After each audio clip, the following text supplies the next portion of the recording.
Health news మీకోసం.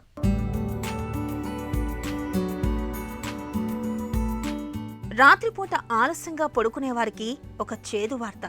రోజూ రాత్రిలో ఆలస్యంగా పడుకునే వారికి మధుమేహం ముప్పు పొంచి ఉంటున్నట్లు ఇంగ్లాండ్కు చెందిన ఒక తాజా అధ్యయనం హెచ్చరిస్తుంది. ఇలాంటి వారిలో శరీర బరువు, ఎత్తు నిష్పత్తి, BMIతో పాటు నడుము చుట్టుకొలత కూడా అధికంగా ఉంటుంది.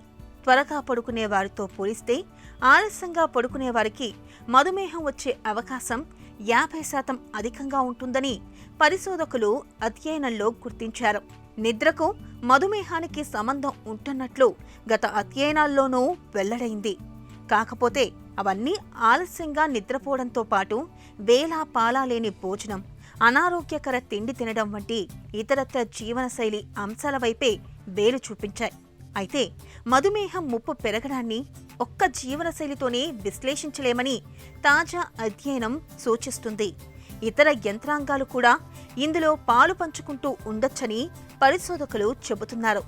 ఆలస్యంగా పడుకొని పొద్దుపోయాక లేచేవారిలో ఉద్యోగాలు, పనులు, సామాజిక వ్యవహారాల మధ్య సమన్వయం కుదరక శరీర జీవగడియారం గతి తప్పడం కూడా ఒక కారణం కావచ్చని పరిశోధకులు అభిప్రాయపడుతున్నారు.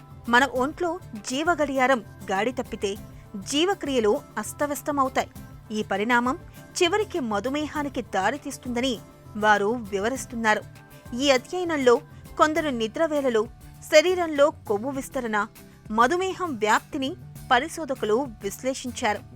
ఆలస్యంగా పడుకునే వారిలో సగటున ప్రతి మీటర్కు 0.7 కిలోల BMI, నడుం చుట్టుకొలత 1.9 సెంటీమీటర్, కాలేయంలో కొవ్వు 14% అధికంగా ఉంటున్నట్లు తేలింది. ఇవన్నీ మధుమేహం ముప్పు పెరిగేలా చేసేవే. ఈ నేపథ్యంలో రాత్రిపూట ఎక్కువసేపు మేల్కొని ఉండకుండా త్వరగా పడుకోవడం మన ఆరోగ్యానికి అన్ని విధాలా మంచిది.